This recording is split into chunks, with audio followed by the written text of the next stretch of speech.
At some level, I'm sympathetic with your average celebrity outburst. I can see how living life under a microscope would get frustrating, and perhaps that frustration momentarily erupts at an unfortunate time, in an age when pretty much everyone has a camera. I try not to laugh too hard when what we're watching is a reactionary product of someone having a phone shoved in his face every time he steps out his door. But it's a little bit different when the person doesn't have the show forced upon him, and instead brings the show to us.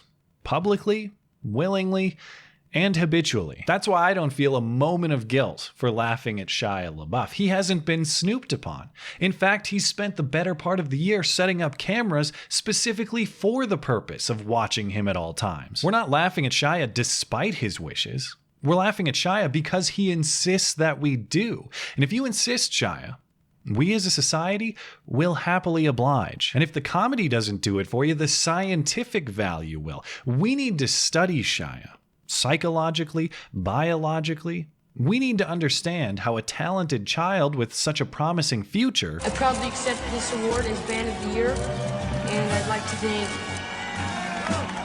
these two lovely ladies.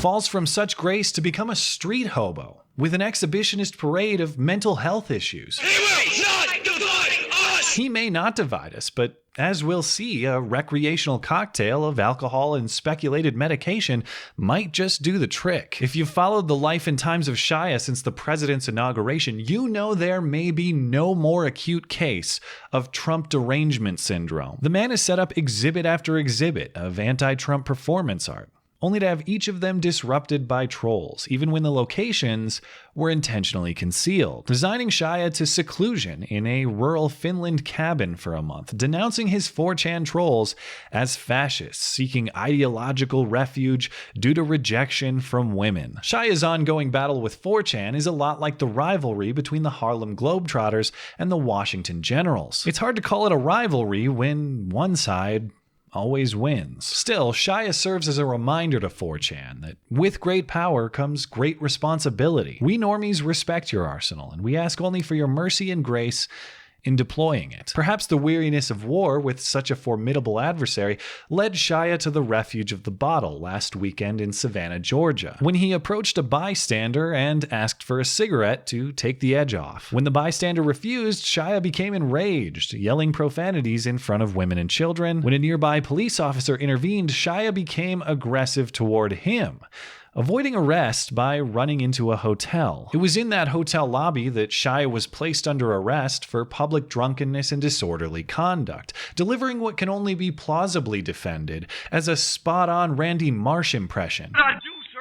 I have rights. I'm an American. You got me in my hotel, arrested me in my hotel for doing what, sir? Listen, can we talk, me and you? No, we can't talk nothing. Listen, Take these I'm scouts not off. the one that arrested you. American. I Okay. pay my taxes. Get these shits off my fucking arms. I'm sorry, I thought this was America. And that was actually the height of Shia's decency for the evening. From that point forward, it was a catastrophic avalanche down Dignity Mountain, and there were no survivors. But in the wake of disaster, Shia wants you to know just how much of a not at all racist, really nice person he is. And if you can't see that, well, you're a bitch. You got a president that don't give a shit about you, and you stuck in a police force that don't give a fuck about you. So you want to arrest white people who give a fuck, who ask for cigarettes? I came up to you trying to be nice, you stupid bitch. I came up to you asking for a cigarette, you dumb fuck. Why would I ask for a cigarette if I was racist, you stupid bitch? Why would I ask for a cigarette if I was racist? Well, if you're a racist with a nicotine addiction, something's gotta give. And I ain't never seen a Nicorette patch for racism. They got cameras everywhere, you dummy. I got more millionaire lawyers than you know what to do with, you stupid bitch. I got more millionaire lawyers than you know what to do with. In fact, I spent every last dime on them, which is why I'm a street hobo who has to bum a smoke. And it only got worse during the ride in the cop car. Shia is lucky that these police officers were so kind and patient. But if you ask Shia, they're lucky that he was unarmed. If I have my gun, I'll blow your shit up. You're a bitch, though. So you got your shit, you do nothing. Fucking bitch. Coward. Fuck you and your legacy. You're a bitch. For leaks. Not for years. A bitch for leaks. You're a pirate, bitch. Okay, straight up, I've never heard anyone called a pirate bitch before.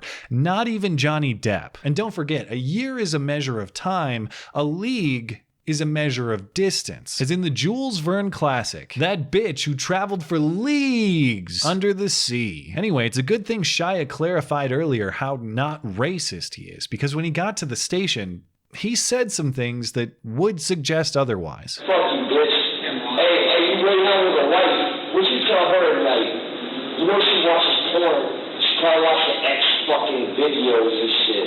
Like looking at black dick. Don't you feel fucked up being white about that? Don't you feel like, fuck man, I ain't got all the goods?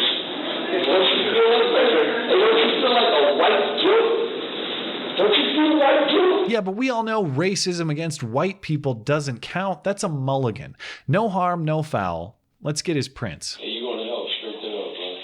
That's not very nice to say. No, it ain't for this real. You especially, Dabney. That's sad as fuck, man.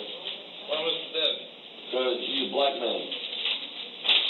That don't mean he's going to hell. It means a whole lot, bro. Oh boy, that's a lot tougher to defend. How are we gonna get out of this one?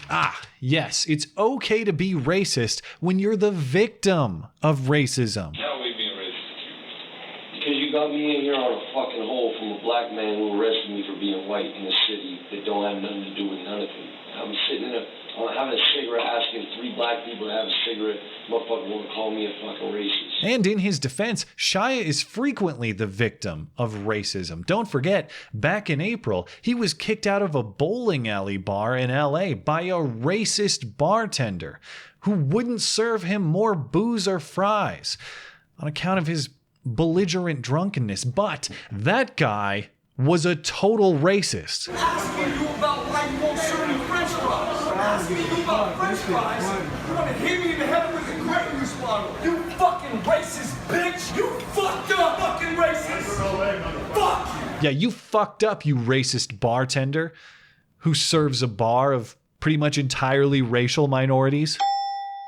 It would be unfair to pile on Shia without acknowledging the apology he posted to his Twitter account on Wednesday evening, which reads, "I am deeply ashamed of my behavior and make no excuses for it. I don't know if these statements are too frequent or not shared often enough, but I am certain that my actions warrant a very sincere apology to the arresting officers, and I am grateful for their restraint. The severity of my behavior is not lost on me. My outright disrespect for authority is problematic to say the least, and completely destructive to say the worst. It is a new low, a low I hope is a bottom. I have been struggling with addiction publicly for far too long, and I am actively taking steps towards securing my sobriety, and I hope I can be forgiven for my mistakes." And you know what? I hope that he's sincere. For now, nobody's been hurt, other than probably Shia's liver. And that's one of the reasons we can laugh at this story. But for Shia to behave as he has habitually, without a serious case of violence resulting, is nothing short of miraculous. That is a string of improbable luck, sure to reach an eventual end. I do enjoy the laughs, of course, but the line between comedy and tragedy in this case is a very thin one. And while we can credibly argue that this half-year performance has been the most entertaining performance of Shia's career, it is one from which I hope he can safely retire. He never won an Oscar. A decade and a half ago, in his 15-year-old prime, he did win a Daytime Emmy, though it's hard to call that relevant anymore. For now, I say give this man a Keki and let him retire to the solitude his heart desires. He did not divide us. In fact, he united many of us with some of the highest quality internet lols of the year so far. In gratitude, let us not divide him from the little semblance of sanity that he has left. Thanks as always for listening and for supporting this channel. Always appreciate that thoughtful discussion down below, and especially over on Twitter. That is at ML Christiansen. You're always welcome to coming out and chat in my live streams. Those are linked down in the description. Looking forward to it. Okay, bye.